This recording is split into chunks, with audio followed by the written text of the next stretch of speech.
Mesdames et messieurs, bienvenue dans cette émission Perfect Actu. Tout le plaisir est pour moi de vous savoir très nombreux. Comprenez donc ces changements des décors. Nous sommes en tournage extérieur en raison des travaux qui sont en train d'être effectués dans nos installations. On va décortiquer les grandes questions d'actualité qui sont marquées par la clôture du dépôt des candidatures. C'était lundi à l'Assemblée nationale où pratiquement l'Union sacrée est allée en ordre dispersé en raison de l'opposition des députés de cette famille politique de vouloir accepter le ticket présenté par le présidium de cette plateforme au pouvoir. On va essayer de revenir sur cette question. Vital Kamerhe, c'est le candidat unique au perchoir de l'Assemblée nationale. Jean-Paul Tshilombaï, candidat premier vice-président, est aussi seul. Entre-temps, Christophe Mbosso devra batailler avec Antipas Mbusa Nyamwisi qui a décidé de présenter également sa candidature à la deuxième vice-présidence de l'Assemblée nationale. Au poste de questeur, il y a également plusieurs candidatures qui sont enregistrées contre Serge Bahati qui a été présenté comme le candidat de l'Union sacrée. Et au poste de questeur adjoint également, il y a des candidatures qui sont déposées.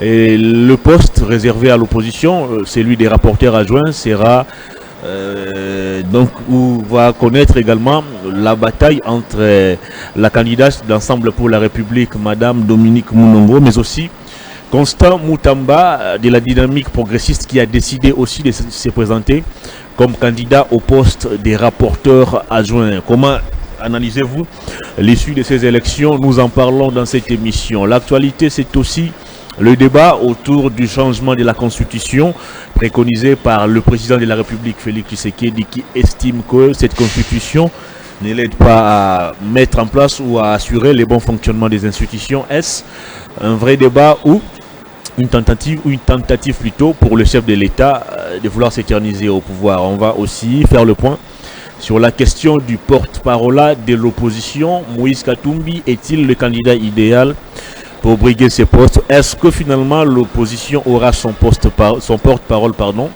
Nous en parlons dans cette émission avec Maître John Padou Bonoli, qui est cadre d'Ensemble pour la République. Bienvenue, Maître. Bonjour Hervé. Comment allez-vous? Dieu fait grâce. Que se passe-t-il finalement dans votre parti Ensemble pour la République? Vous venez des élections, vous êtes la première force de l'opposition, mais on ne comprend rien. Depuis un moment, c'est des démissions, c'est des suspensions. Jacques Ndala est parti. Francis Kalombo visé également par une suspension. Il a d'ailleurs fait une sortie médiatique qui n'a pas arrangé beaucoup d'esprit. Francis qui est allé pratiquement insulter le président Moïse Katumbi. Il a tenu des propos assez forts contre lui et contre le fonctionnement de votre parti. Qu'est-ce qui se passe-t-il finalement dans votre parti? Est-ce un problème de leadership? Est-ce un problème du respect des textes et des règlements qui régissent votre parti? Bon, d'abord, le parti ressemble à une famille. Et que dans une famille, il peut y avoir déjà qu'un comportement qui ne plaît pas à beaucoup. Il y a aussi dans la famille des mal éduqués et des éduqués. Tout ça fait partie d'une famille, surtout que c'est une famille politique. Le deuxième élément, on parle de la démission. Il est connu que dans un parti politique, l'entrée est libre, la sortie est libre. On ne peut pas empêcher à quelqu'un qui décide de partir de ne pas partir. Donc, nos statuts sont clairs là-dessus. Par là de la démission, il faut savoir tout simplement que dans un parti politique, il y a des principes, il y a même des statuts qui régissent un parti politique. Et ce n'est pas à cause d'une personne que vous pouvez généraliser. Le parti ne vit pas sur l'indiction. Mais les raisons avancées par ceux qui démissionnent nous poussent à réfléchir deux fois. Quand quelqu'un quitte le parti en faisant savoir qu'au sein du parti, il y a le tribalisme qui est érigé en mode de gestion, au sein du parti, il n'y a pas débat, il n'y a pas échange, il n'y a pas discussion autour des différentes questions d'actualité, est-ce qu'il n'y a pas lieu de réfléchir encore mieux? Non, mais quand on parle de tribalisme, quand on parle de ceci, vous vous limitez à l'accusation, vous devez demander comment on dit, la motivation de ce qui pousse à ça. Je peux vous donner un cas, parlons de tribalisme tout simplement. Le président national du parti, élu, investi par le parti, est du Haut-Katanga. Celui qui le suit est de la Chopo, Bolengetenge. Le président du Conseil des sages est de l'Équateur, José Ndoundou. Donc, les hauts représentants, par exemple, on a quelqu'un comme le directeur du cabinet, l'honorable Kamitatou. Il est de Kwilu. Donc, je ne sais pas d'où vient cette expression de tribalisme. Est-ce que c'est par récitation ou par la compréhension du mot tribalisme? Donc, ce n'est pas un débat. Moi, je crois que l'éthique est la bonne façon de faire. Et que lorsque moi, je quitte quelque part, je peux écrire pour des raisons de convenance personnelle. Ça m'aurait fait respecter. Le président national, votre président national, n'a pas un leadership fort. Il tremble à chaque fois qu'il y a chantage, chaque fois qu'on menace de quitter, il tremble. Il appelle pour soudoyer. Il n'a pas un leadership fort, il ne sait pas rassembler, il ne sait pas fédérer. Qu'est-ce que vous en dites? Prenez les images de ceux qui l'accusent de faible leadership. Les images anciennes. Lorsqu'il parle de ces messieurs, il le présente comme qui? Et puis, un président national du parti ressemble à un papa. La meilleure chose, parce que le parti n'a pas que une mission policière. Le parti a aussi une mission pédagogique. La mission pédagogique, ce n'est pas une mission d'avoir les bateaux pour frapper. Non. C'est aussi faire voir que est-ce que vous avez opté pour un bon chemin. Est-ce qu'en faisant ça, vous faites mieux? Voilà comment ça se comprend dans notre parti. On n'est pas là pour être policier, pour gifler à tout moment. Mais justement, parlant de la production, est-ce qu'au niveau d'ensemble pour la République, le président national, mais aussi l'ensemble des structures qui forment votre parti, est-ce que vous prenez le temps d'évaluer l'apport de chacun? Vous venez des élections. Est-ce que vous avez évalué l'apport de chacun? Oui. Nous avons évalué. Il y a une grande réunion qui s'est faite, qui d'ailleurs aujourd'hui fait des actions que le secrétaire général doit exécuter. Nous avons évalué, nous nous sommes mis, nous avons étudié où est notre part de responsabilité, où est la part de responsabilité, par exemple, pour ce qui concerne les élections de la CENI et des pouvoirs en place. Nous avons quand vous fouillez nos documentations, nos interventions, nous avons dit des choses qui se sont réalisées après. Mais au fait de Côte Hervé, le problème c'est quoi? Ces pays, c'est votre pays, c'est mon pays, c'est le pays des gouvernants, c'est le pays de l'opposition. Nous n'avons que ces pays. Ce que nous faisons, même nos critiques par rapport au pouvoir, par rapport à la gestion, c'est pour que les choses s'améliorent. Lorsque quelqu'un arrive au Congo, en RDC, en République démocratique du Congo, il ne regarde pas, il vous dit Hervé, j'étais chez vous, hein, mais ça ne va pas. Pourquoi? Parce qu'il estime que comme citoyen, comme bon citoyen, vous avez un mot, vous avez quelque chose à dire. Et nous, comme ensemble, nous prenons ça comme option de travail, option de vie. Comment nous devons faire, c'est apporter des critiques et des propositions. Voilà. Donc, ceux qui démissionnent, ceux qui estiment que c'est à cause d'un mauvais leader, encore que quand on dit quelqu'un n'est pas leader, moi je refuse. Je pourrais comprendre qu'on qualifie le leadership de quelqu'un. Bon, mauvais, excellent, ainsi de suite. Mais le leadership de Moïse, est-ce qu'on peut en douter? C'est un leader pris en otage par un groupe d'individus qui influencent ses différentes décisions. Francis Kalombo est allé même plus loin jusqu'à dire le secrétaire général Bolengetenge ne fait qu'exécuter les décisions qui sont prises à leur niveau, comme, je ne sais pas moi, camarade ou ami de Moïse Katumbi. Bon, je crois qu'il a très mal expliqué. Un secrétaire général, comme premier ministre du parti, n'exécute que les décisions du bureau politique. Il n'a pas le pouvoir. Non. D'après ce qui a été dit son pouvoir, c'est justement d'exécuter ce que le bureau politique propose. Son problème, c'est de faire respecter les textes. Oui, il exécute ce que les organes du parti décident, pas mon frère Francis Kalombo. Kalombo n'a pas parlé des organes du parti. Il a parlé de leur club d'amis. L'entourage de Moïse Katumbi. Et il vous a donné un exemple. Qui compose l'entourage de Moïse Katumbi. Oui, il vous a donné un exemple que Bolengetenge a exécuté. L'essentiel n'est pas de dire que nous décidons, ok, il décide. Il peut vous donner un cas qu'il a fait. Je crois que c'est un manque de respect à tout un parti politique. Franchement, je n'ai rien contre mon frère que je salue d'ailleurs. Je crois que c'est un manque de respect. À son niveau, à son rang, il ne peut pas passer à la télé et ramener les gens aussi bas sur des débats de caniveau. Je suis mal à l'aise de voir mon frère Francis Kalombo, avec tout ce qu'il représente, descendre aussi bas que ça.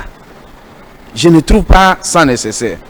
Mais bon, il reste du parti. Il n'a pas quitté. Est-ce qu'il a dit qu'elle a quitté le parti? Non, non, non. Non problème, on peut les régler au parti. Ce n'est pas dans le média. La position qu'il vient de prendre, est-ce qu'il sera encore au sein du parti? Ces déclarations à l'endroit du président national de votre parti, ces insultes pratiquement, si on peut le dire, à l'endroit du secrétaire général, est-ce qu'il sera encore le bienvenu dans votre parti?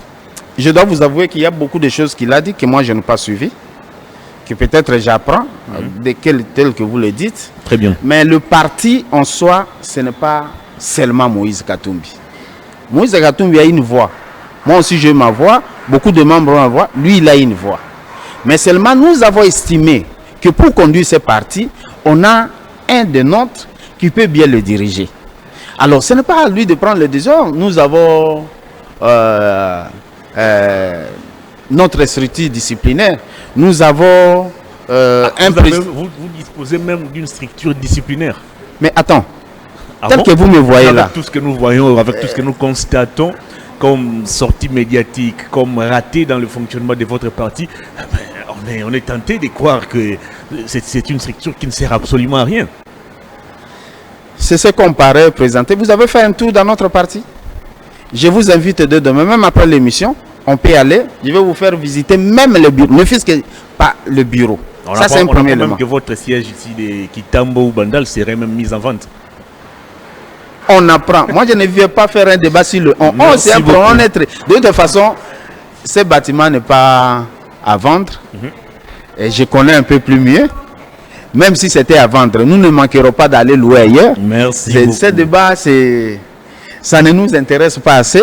Ce qui est vrai que tout ce qui concerne le parti, ce n'est pas les médias qui est notre cadre. Nos statuts établissent les éléments. Si notre frère, mon aîné, Kalombo Francis, maître Francis, si il estime être blessé par un acte, il n'a que la voix. Merci même beaucoup. Comme juriste, et je finis par là, même comme juriste, parce qu'il s'agit d'un acte administratif, le recours gracieux existe.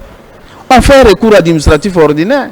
Ce n'est pas dans les médias, parce que le point du parti ne concerne pas Hervé. Vous êtes membre, vous n'êtes pas membre de notre parti. Tous ceux qui suivent ne sont pas membres du parti. Merci. Le point d'un parti politique se règle au sein du parti. Allez, on va aller du côté de l'Assemblée nationale pour parler justement de cette élection du bureau définitif qui est prévue pour ce samedi 18 mai. Dans l'Union sacrée, c'est la débandade totale. Le mot d'ordre n'a pas été respecté, bon, excepté quelques postes, comme celui du président et du premier vice-président, mais tous les restes des postes ont été, le mot d'ordre a été bafoué. Mais la question qui nous intéresse ici, c'est la décision du parti Ensemble pour la République d'aligner une candidate au poste des rapporteurs adjoints. Un poste qui revient à l'opposition, bien évidemment, mais on s'est dit, Ensemble qui avait refusé de reconnaître qu'il y avait élection, sur base de quoi ce parti a décidé d'aligner une candidate? D'abord, il y a une précision. Ensemble n'a jamais refusé et dit qu'il n'y avait pas élection. Mais on a plusieurs fois suivi vos communiqués. Non, non. Notre communiqué parle de catastrophe électorale. Ça dit qu'il y a eu élection, réellement, mais une catastrophe. Nous l'avons motivé.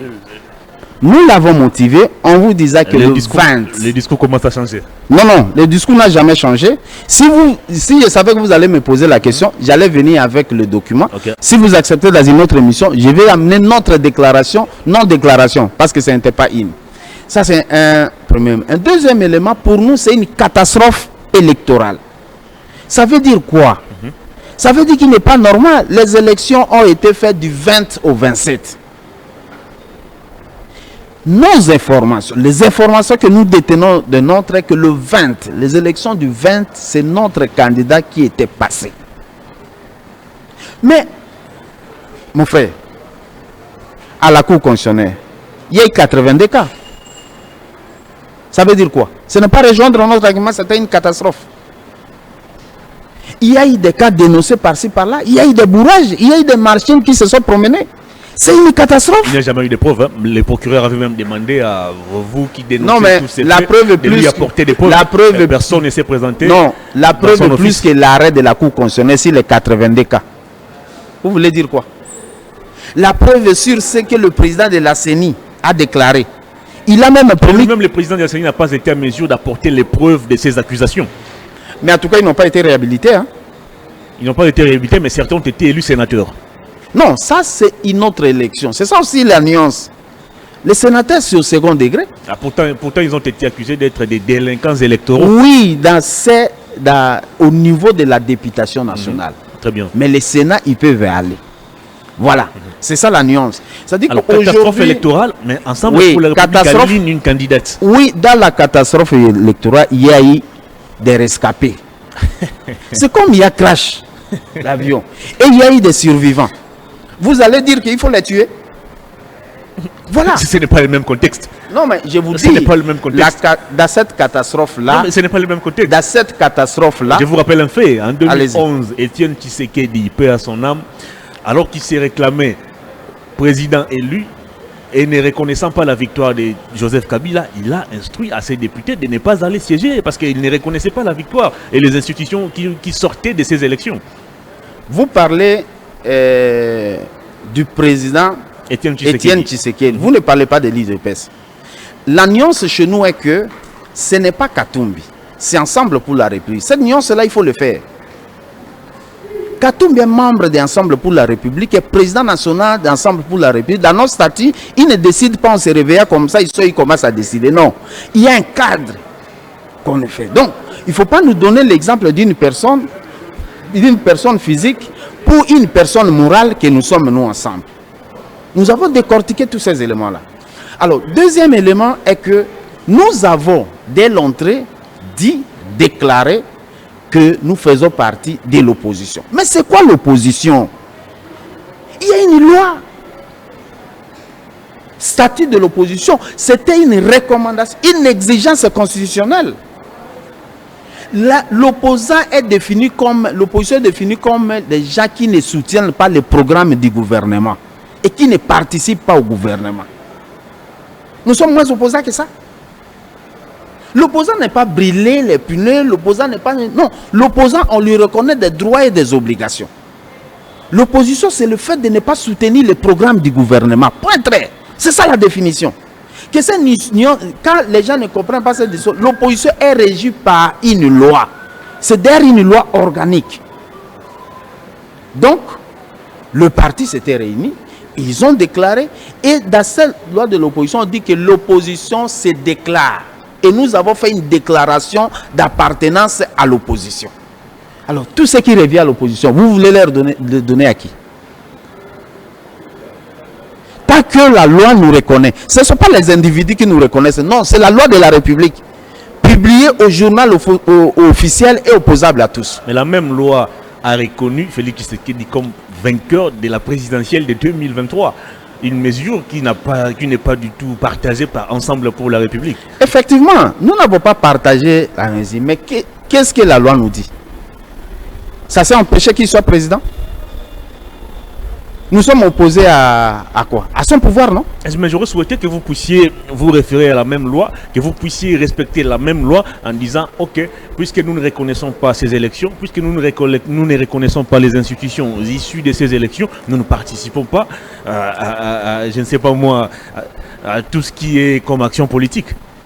Non, ne prenez pas la décision à notre place. Nous sommes une personne morale, notre parti estime que ce que nous avons dit est suffisant. Pour preuve, il y a des qualificatifs qu'on donne. Itinérant, en itinérance, tout ça. Ce n'est pas loin de ce que nous avons toujours dit. Aujourd'hui, vous parlez d'un désordre au sein de leur organisation. Pour rappel, l'Union sacrée n'a pas été créée... C'est un fait privé, un peu comme d'Ensemble pour la République. Il y a aussi je vous en prie. Du désordre. Je vous en prie. Non, nous ne sommes pas désordonnés. Pour preuve, vous avez vu Ensemble à présenter des candidats. On a présenté un seul candidat. Pour preuve, vous m'avez fait perdre ce que j'allais dire. J'allais dire tout simplement. Vous étiez en train d'aborder la débandade au niveau de l'Union sacrée. Voilà. L'Union sacrée n'est pas une création après les élections. C'est une création avant les élections. Et tout le monde disait soutien, soutenir le chef de l'État. Non, pas le chef. La vision. La vision qu'on ne nous a jamais expliqué. Soutenir la vision du chef de l'État. Ils étaient organisés. Ils ont fait la fête et qu'ils ont tout gagné, ils ont tout raflé. Mais ça là, C'est quoi? Vous ne voyez que la présence de Français ici contre son parti? Mais il y a pire que ça de l'autre côté. Et ce sont des vertébrés qu'on voit se tirer entre eux. Je suis en venant ici. C'est des revendications légitimes. Ouais, mais pourquoi vous ne pouvez pas reconnaître aussi nos revendications? J'ai suivi en venant ici, mais dans une chaîne périphérique, où quelqu'un disait non, leurs enfants nous ont colonisé, non, ont géré nos parents, pour ne pas dire colonisé. Aujourd'hui, c'est eux qui nous gèrent, ils préparent leurs fils à nous gérer. Je n'ai pas trop compris, hein? Mais en tout cas, c'est de l'autre côté, dans l'union sacrée. On déplore le népotisme. Les membres du présidium qui ont décidé d'aligner leurs enfants, leurs membres de famille. Bon, je trouve le concept chez vous, hein? Népotisme. J'en apprends. En tout cas, c'est pas le de ça. C'est ce qui a été écrit en tout cas dans la déclaration. En tout cas, c'est pas le de ça. Des députés de l'Union sacrée. Ça ne vient pas de moi en tout cas. Ça vient du communiqué. Ah, ça vient d'eux-mêmes. De la déclaration des députés de l'Union sacrée. Au moins, vous êtes d'accord avec notre déclaration. Alors, non, le pays va mal. Vous donnez quelle chance à votre candidate? Déjà, qu'elle ne sera pas seule, malgré le fait qu'Ensemble soit la première force politique parlementaire. Il y a un Constant Moutamba qui s'est dit, bon, lui c'est le il est par moment, il s'est dit par moment porte-parole de l'opposition. Bon, là il vient de postuler comme rapporteur adjoint. Est-ce que votre candidat Dominique Mounongo aura la tâche facile pour remporter cette élection? Je crois que si on veut encore respecter les choses, il n'y a pas meilleur que cette dame. Je vous donne la preuve. C'est la 4e fois qu'elle soit députée. C'est-à-dire que les usages pratiques parlementaires, elle a appris, elle a utilisé, et elle est d'une manière permanente parce que la population de l'Ubudi a toujours reconnu que c'est un des meilleurs pions de la République. Ça, c'est un premier élément. Un deuxième élément, elle est née dans une dynastie où depuis le bas âge, on l'apprend comment gérer les humains, les semblables à elle. Donc, en termes d'atouts naturels, elle en a. Troisième élément, c'est une femme, c'est une maman. Ça ne suffit pas pour réussir un mandat politique. Attendez, j'y arrive. Je donne des éléments qui poussent à ce que, plus qu'elle, on n'en trouve pas jusqu'ici. Elle a beaucoup d'atouts. C'est une maman qui a l'essence d'une femme. Enfin, c'est le fruit d'un consensus. Ça dit que tous se sont réunis. La grande majorité de l'opposition, parce que les rencontres de l'opposition, des membres de l'opposition sont basées d'abord sur le consensus.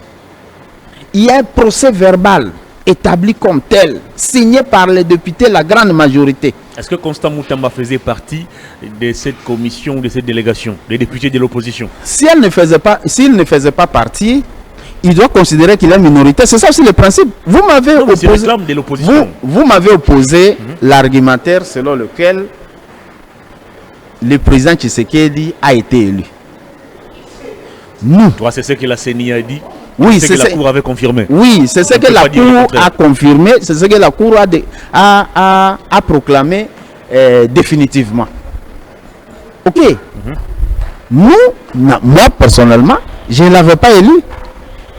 Mais en État congolais, il est le président et de la majorité de l'opposition. Donc, l'honorable Constant Moutamba, que je respecte comme élu, comme député, c'est aussi un confrère. Je crois que j'ai le droit de lui remettre tout ce qui est comme honneur. Il est à son premier exercice parlementaire. Je crois que il doit avoir le courage d'apprendre les usages parlementaires. Et je sais au définitif que Moutamba va élire Maman Inamise. Très bien. Voilà. Le climat ou le décor planté à l'Assemblée nationale avant les élections, est-ce que ça nous pousse à réfléchir qu'il y aura des élections qui vont se dérouler dans la sérénité, dans la quiétude totale, au regard déjà pratiquement de ces désordres orchestrés par l'Union sacrée? Bon, je crois que... On ne risque pas de vivre une scène assez bizarre ce samedi 18 mai. Non, je crois qu'il ne faut pas être trop Mbosso pessimiste. qui s'accroche, il a été président et il se rabaisse à la deuxième vice-présidence. Non, il ne se rabaisse pas. Il veut servir ses collègues au niveau de la vice-présidence. D'abord, Hervé, nous devons comprendre une seule chose. Il s'agit des élections. Lorsqu'on parle des élections, c'est qu'on admet les concours. On veut concourir à quelque chose. Si c'est une désignation, on nomme quelqu'un, il est seul, on le vote, ça n'a pas de sens. Sur base de cet élément, il faut reconnaître que quelqu'un peut avoir l'ambition de venir. C'est le cas de Constant Moutamba, qui a de l'ambition, que je sais qu'au finish, et il va voter la dame Inamise, je sais. Mais lorsque vous appartenez à une même famille politique et que les dirigeants de cette famille politique décident d'aligner un ticket et que d'autres personnes puissent se rebeller, ça, sinon c'est synonyme de l'indiscipline ou du désordre simplement. Je trouve deux concepts dans ce que vous dites. Indiscipline et rébellion. Je n'en parle plus.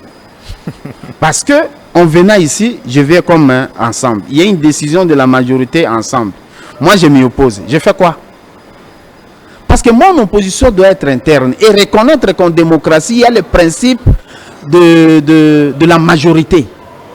La majorité peut se tromper, mais la tromperie devient comme quelque chose accepté par tous. Mais ceux qui ont décidé de se rebeller ont aussi des revendications que je trouve assez légitimes. Ils parlent du poids politique, ils parlent surtout du népotisme. Ils sont contre cette attitude des membres de leur présidium qui ont décidé d'aligner leurs membres de famille, leurs enfants, au détriment du poids politique de chaque regroupement qui forme l'Union sacrée. Bon, mon problème est que je ne connais pas comment ils ont régi leur texte. Très bien. Est-ce que dans le règlement intérieur, il est interdit à un député de dire que je vais postuler? S'il n'est pas interdit, il n'y a aucun péché. Ils vont concourir. Très bien. Et le meilleur va gagner. L'évolution de cette Assemblée nationale, avec cet arrêt de la Cour constitutionnelle qui avait pratiquement consacré le vagabondage politique, et également avec ce que nous vivons actuellement, ne craignez-vous pas ou ne pensez-vous pas que cette Assemblée ou que cette majorité puisse basculer en pleine législature comme on l'a vécu il y a peu? Parce qu'actuellement, avec cet arrêt, un député peut se décider un bon matin de quitter le pouvoir pour l'opposition. Et vice-versa.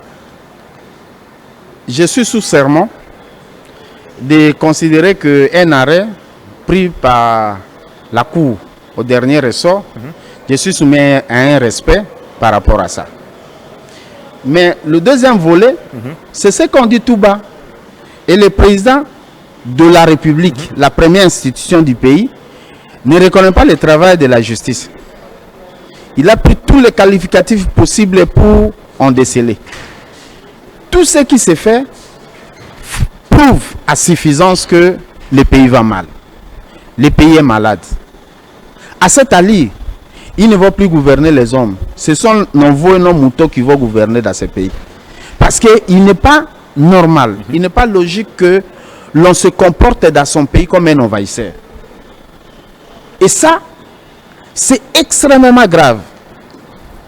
Le pays a besoin des compatriotes. Le pays a besoin des citoyens, surtout des bons citoyens. Nous devons reconnaître aujourd'hui que nous sommes à l'opposition. Nous l'acceptons. Balamba, Balia, Togoyate. Mais seulement un peu de bon sens. Considérez quand même les autres, même si vous les prenez comme des esclaves, prenez ne fût-ce que les droits d'un esclave. Mettez les droits d'un esclave et remettez à leur place. C'est tout. Très bien. Le pays, vous savez, ce qu'a dit un savant, et j'aime beaucoup le citer, il a dit le monde n'est pas détruit par ceux qui font le mal. Le monde est détruit par ceux qui voient le mal et refusent d'agir. Réfléchis avec moi. Très bien. On va évoluer cette fois-ci pour parler de ces débats qui suscitent un tollé, ces débats qui défrayent la chronique, le changement de la Constitution. Le président s'est exprimé lors de son récent voyage à Paris, alors qu'il échangeait avec la diaspora congolaise basée à Paris. Il a été clair que l'actuelle Constitution constitue un blocage dans l'exercice de son pouvoir. Il ne sait pas faire fonctionner le pays correctement parce que la Constitution l'oblige à respecter certains principes, certaines règles. Est-ce que vous êtes de l'avis du président de la République? Quelle est l'opportunité à ce jour de penser à un changement de la Constitution? mon frère Hervé, qu'est-ce qui se passe? Que le président, pour parler de la politique de son pays, n'en profite que quand il est en dehors du pays. Qu'est-ce qui ne va pas? Moi, je suis un peu bouleversé. J'ai besoin de suivre l'état de la nation devant le Congrès, détailler avec motivation les raisons qui poussent à dire qu'il faut un changement de la Constitution, donc changement de la République. Est-ce que vous comprenez ça? Cette Constitution est l'œuvre du référendum. Bon, peut-être que l'IDPS n'était pas encore à cet état-là. Je ne sais pas s'ils étaient sous les arbres ou quoi, mais en tout cas, il y a eu un débat républicain. L'IDPS n'avait pas voté pour la Constitution en tout cas. Ils avaient voté au référendum? Non, non, non, non. Ils avaient dit non. Ils étaient contre. Ils étaient contre. Raison et le pays appartient. Non, le pays appartient seulement à l'IDPS. Non, mon inquiétude c'est quoi? Ce n'est pas le fait d'abord qu'il dit ça, mais c'est de le dire au dehors de son pays. En dehors de son comme pays, citoyen. Attendez. De ses compatriotes. Attendez. Moi, je suis opposant. Je reconnais qu'il y a un président de la République démocratique du Congo, mon pays. Et il y a des canaux officiels sur lesquels, parce qu'il faut en faire un débat. Nous, ensemble, nous ne refusons pas les débats. Mais le changement de la Constitution, nous n'allons pas autoriser. Ouais. Attendez, expliquez-nous un peu. Vous êtes juriste. En quoi cette Constitution peut constituer un blocage dans l'exercice du pouvoir d'un chef d'État? À quel niveau? Parce que le président a évoqué notamment les retards dans la mise en place du gouvernement, le retard dans l'installation du bureau de l'Assemblée nationale, un peu ces aspects. Et les porte-parole du gouvernement est allé plus loin pour nous dire que nous militons tous les jours pour réduire les trains de vie des institutions. Si on change des constitutions, ça pourra nous permettre de supprimer le Sénat, de supprimer les assemblées provinciales. Et ces différents fonds qui sont destinés au fonctionnement de ces institutions pourront servir à autre chose. Dans tout ça, dites-nous en quoi la Constitution bloque le fonctionnement normal d'un pays ou de l'exercice du pouvoir d'un chef d'État. Ça s'appelle, votre question s'appelle mauvaise direction. Et comment ça? Mais c'est diriger contre quelqu'un qui n'est pas pour le changement. C'est eux qui ont évoqué. Voilà pourquoi je vais avoir votre lecture juridique. Je ne trouve aucun élément qui leur empêche de bien gérer le pays. Je vous ai dit un cas. L'Union sacrée, je pouvais comprendre à l'extrême que la création de plateforme Union sacrée a été faite après les élections. On peut se dire que... Donc, dira tout ce moment qu'ils ont créé l'Union sacrée, ils ne savaient pas qu'ils vont gouverner demain. Ils ne savaient pas anticiper si ça va se faire. Non, moi, je crains qu'on réduise la population congolaise, on réduise l'intelligence congolaise à un argument de caniveau. L'incapacité du pouvoir à mieux faire, l'incapacité du pouvoir à mieux gérer, qu'est-ce que ça a à faire avec la Constitution? Lorsqu'aujourd'hui on considère que quelqu'un élu député, il est ministre, il ne peut pas laisser, il peut assimiler et l'exécutif et le législatif. Sur décision du président de la République. C'est toujours la Constitution. Mais c'est ça, le président de la République n'est pas au-dessus. C'est le garant du bon fonctionnement des institutions. Les jugements sont exécutés au nom du président de la République. Je ne parle pas de l'individu, je parle de l'institution. Cette nuance est importante. Qu'est-ce qui fait que lorsqu'on est dans l'incapacité de faire quelque chose, on trouve des attributs? C'est Moïse. Vous n'avez pas suivi le déplacement des ministres à Zambie? Approchez-vous du micro. Oui, excusez-moi. Vous n'avez pas suivi le ministre, c'est la délégation dirigée par le ministre Kamera, disait le maïs d'ici là. Nous y attendons. C'est la Constitution qui a empêché. Très bien. Alors dans ce débat autour du changement de la Constitution, les masques commencent à tomber petit à petit. Nous avons tous suivi, je ne sais pas si vous l'avez suivi, le ministre, le VPM en charge de la fonction publique Liaou sur Top Congo récemment. Il a été clair. Pour lui, 5 ans pour un chef d'État, c'est trop peu. Il faut revoir la limitation du mandat, il faut revoir un peu toutes ces choses. Parce qu'à ce jour, les masques tombent, on a besoin de prolonger le mandat. Alors comment, vous de l'opposition, vous comptez vous comporter face à ces débats qui commencent à prendre déjà corps? Bon, d'abord, 5 ans d'ailleurs, c'est trop. Moi, je crois qu'on peut réduire à 4 ans. Comment ça? À 4 ans pour pousser ceux qui gouvernent à faire mieux. Avec toutes ces tractations politiques, là on a perdu pratiquement 5 ou 6 mois déjà. Non, la formation du gouvernement, dans la mise en place du bureau de l'Assemblée nationale. Non, c'est vous. J'ai pris des concepts que vous avez lus dans un texte. Népotisme, c'est quoi encore? Il y avait un terme là qu'ils ont utilisé eux-mêmes. Lorsque dans une famille, une grande famille comme Union Sacrée, il y a des voix de vertébrés qui se lèvent pour s'opposer à X, Y question. C'est qu'il y a un petit souci. Moi, je ne m'attelle pas au fait qu'on devrait changer. Quel est l'argumentaire, le vrai argument? Si on vous ajoute à 2 ans que vous allez faire mieux, le pays ne s'endort pas.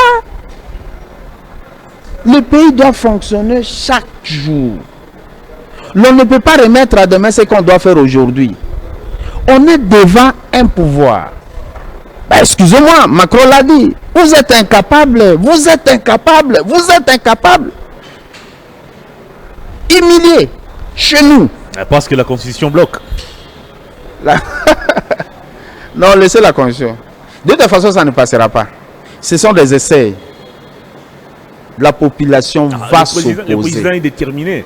Pardon? D'ailleurs, il a promis, le président est déterminé à matérialiser cette idée. D'ailleurs, il a promis de mettre en place une équipe multisectorielle composée des experts, les juristes, les sociologues, tout le monde. Non, ne parlez plus de promesses et de ses pouvoirs. Les termes promesses là, c'est leur vie. Et une promesse n'est pas quelque chose qui se réalise. Ils nous l'ont prouvé. Autant de promesses. Je même vu un concitoyen qui a fait un ouvrage volumineux sur les promesses. Donc, ça ressemble à quelqu'un qui est dans ses habitudes. Et l'habitude est une maladie sociale, disent les gens. Dans la société, nous a obligés de les accepter comme tels. C'est ça, consolider les acquis. Ils consolident leurs acquis. Autres acquis qu'ils ont, ce sont les promesses et tout ça. Très bien. Alors, face à une majorité écrasante, à la solde du président de la République, près de 400 députés ou plus, est-ce que l'opposition aura la tâche facile pour barrer la route à cette manœuvre? D'après le président, à entendre le président, il est déterminé en tout cas à matérialiser cette idée. Il va mettre en place une équipe composée de plusieurs experts de différents domaines pour nous sortir une nouvelle constitution qui va rencontrer les attentes, mais aussi les réalités congolaises. Bon, moi, je sais. Ce qu'il faut savoir, c'est que l'opposition fera son travail et il fera un bon travail. De quelle manière? Cette opposition qui ne sait plus mobiliser la population, cette opposition qui est pratiquement réduite en silence, de quelle manière comptez-vous vous y prendre? Je vous ai évoqué un élément ici qui est l'habitude est une maladie sociale. L'opposition est régie par un texte. L'opposition, ce n'est pas brûler les punaises seulement.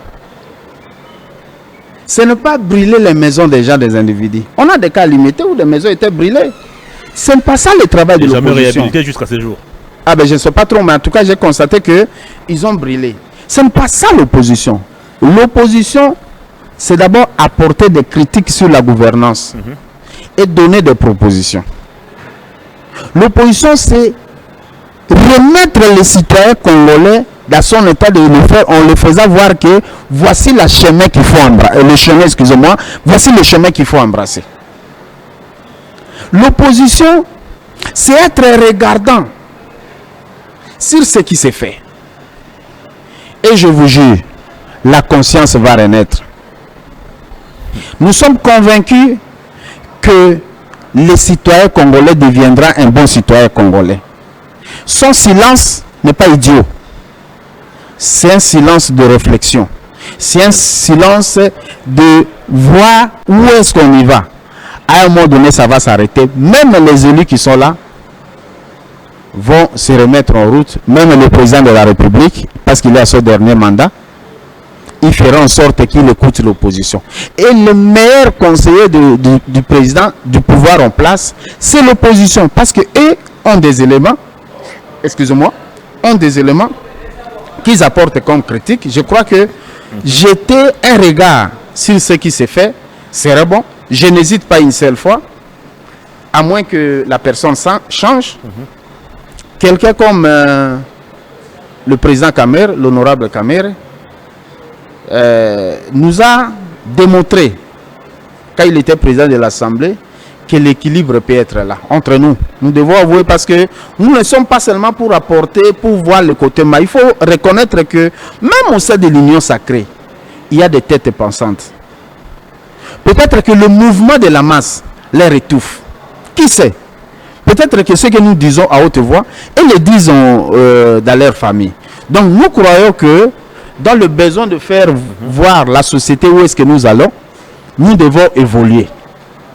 Très bien, nous attendons encore la sortie du gouvernement. Est-ce que ensemble, bon, vous n'avez pas été consulté ni par le formateur, moins encore par la première ministre, si le président de la République décidait de vous tendre la main aujourd'hui pour de nouveau travailler ensemble, est-ce que vous serez prêt à accepter cela? Bon, je ne suis pas porte-parole du parti. Ça, il faut laisser à Maître Hervé Diaké, c'est après la réunion. Au cadre des questions comme ça, se décide au sein de l'organe qu'on appelle bureau politique. Très bien. Pour y décider, ça sera exécuté. Mais ce que je sais, Balamba, Ebela, Balia, allez, on va chuter en parlant cette fois-ci du porte-parole de l'opposition. Constant Moutamba avait exprimé son vœu de vouloir briguer ses postes. Vous, du côté d'Ensemble pour la République, vous estimez que c'est Moïse Katumbi qui doit briguer ses postes. Est-ce que Moïse Katumbi lui-même est intéressé ou il se sent intéressé par ses postes? Bon, d'abord, il y a une nuance importante qu'il faut soulever. Est-ce qu'il est interdit à quelqu'un d'avoir l'ambition? Non. Donc, si le frère que vous avez cité a l'ambition, je ne trouve aucun inconvénient. Par moment, il veut intégrer le gouvernement, il est au bureau de l'Assemblée nationale, il veut en même temps occuper le poste de porte-parole de l'opposition. Bon. Nous avons été invités par l'informateur. Nous n'avons pas trouvé ça nécessaire parce que nous avons déjà fait notre déclaration comme membre de l'opposition. Donc, nous n'allons pas à ce stade nous renier, nous ferons l'opposition. La question était quoi ici, j'ai perdu par rapport au porte-parole de l'opposition. La loi sur le statut de l'opposition définit mieux les cas. Que dit la loi en l'espèce? La loi dit le porte-parole de l'opposition est choisi sur consensus. Au cas où le consensus ne tient pas, on peut passer aux élections. Ça, c'est un premier élément. Le deuxième élément est que le porte-parole de l'opposition peut être de l'opposition parlementaire ou de l'opposition extra-parlementaire. Le troisième élément important est que ceux qui élisent le porte-parole de l'opposition, ce sont les députés et sénateurs réunis sur modération du bureau des deux chambres pour qu'ils choisissent. En fait, c'est seulement une modération. Donc, aujourd'hui, parce que la démocratie est basée sur le poids politique, est-ce qu'il est concevable que quelqu'un qui est seul représente ceux qui ont la majorité dans cette opposition? Le poids politique actuellement ne compte plus. Vous n'avez qu'à voir ce qui se passe dans cette élection du bureau définitif de l'Assemblée nationale. Mais le poids politique est pratiquement bafoué. C'est justement ça que nous critiquons. C'est justement ça que l'opposition dénonce. Les valeurs républicaines ont commencé à disparaître sur le dos. Ce pays mérite mieux. Alors si déjà au niveau du pouvoir, on ne sait pas respecter le poids politique, qu'est-ce qui va arriver avec... C'est qu'en 2018, Moïse Katumbi est considéré comme la bête noire du régime. C'est que, d'abord, tout le monde, en tout cas la plupart des gens que nous côtoyons, qui sont même là, ils disent que nous comptons sur vous, à l'opposition. Pour faire quoi? Vous êtes minoritaire à peine. Non, beaucoup avouent que pour ceux qui ont fait le choix là-bas, c'était une grosse erreur. Donc pratiquement nous leur disons, c'est votre turpitude. Assumez, n'osez plus. Comme Jésus disait à ses disciples, allez, ne péchez plus. Donc, d'abord ce qui est vrai. Moi je ne crois pas que ce pouvoir va faire quelque chose de bon. Pourquoi êtes-vous Il fera quelque chose de mal, pas de bon. Pourquoi êtes-vous pessimiste? Moi je suis réaliste. Le président veut promis de mettre fin aux erreurs du passé, de corriger les erreurs du passé. Non, il a dit qu'il faut consolider les acquis. Quel est l'acquis passé? Lors de son discours d'investiture, il a dit qu'il fallait corriger les erreurs du passé. Le message qui a poussé à la population, entre guillemets, de leur voter, c'est pour consolider les acquis. Et vous voulez que les choses changent? Il me semble le président au Maroc. Vous avez l'information? Il prend des contacts diplomatiques. C'est pas du tout mauvais. Allez, on va terminer cette émission.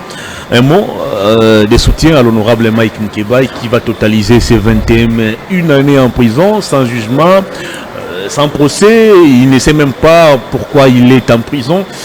La justice est réellement malade. Il n'y a pas autre terme. C'est un message fort à Mkebai. Nous souffrons pour vous. Et nous savons la capacité de la force que vous détenez dans l'intérieur. Nous sommes confiants que vous sortirez. Et ça sera pour bientôt. Parce que le réveil de la conscience, c'est aussi ce que nous disons au pouvoir. Parce qu'on n'a pas besoin, Hervé, j'ai fini par là, on n'a pas besoin d'être impoli, d'être insolent, d'injurier, de se comporter en irresponsable pour dire des choses. Nous, dans notre éducation Ensemble pour la République, nous estimons que nous pouvons être opposés au système actuel, mais nous avons le droit de respect, le droit de faire de la bonne manière et le droit de respecter les textes. Je suis content que je sois reçu par vous. Merci pour l'émission. Je vous en prie. Je ne vous flatte pas, j'ai senti de la hauteur. Merci beaucoup. Percé.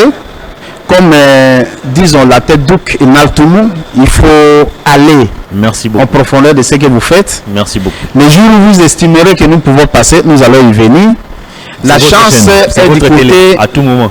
La chance est du côté de l'honorable Inamis, qui ont relevé les atouts que là, je crois que les députés et de la majorité et de l'opposition vont les lire à main levée. Merci beaucoup. Seulement une petite remarque. Votre position paraît trop docile. Oui, parce qu'on aime mal l'émission. On pense qu'il faut être impoli, il faut être insolent, il faut injurier pour se sentir opposant. Il faut des villes mortes, il faut des marches. Non, les marches ne se décrètent pas, on se réveille le matin, marchons. D'abord, vous savez, hein, ce problème de marche, on peut en parler autant. Les gens vont marcher de soi, ça sera spontané. Merci beaucoup. Merci. Merci beaucoup, Maître John Padou. J'espère vous retrouver très prochainement. Ça n'est fini, mesdames et messieurs. Grand merci à vous de nous avoir suivis. C'était votre magazine Perfect Actu qui a reçu pour vous Maître John Padou. Il est d'Ensemble pour la République et avec lui, nous avons passé en revue les différentes questions d'actualité. Restez branchés sur Perfect Télévision. Je vous retrouve très prochainement. Au revoir. Bonne suite des programmes.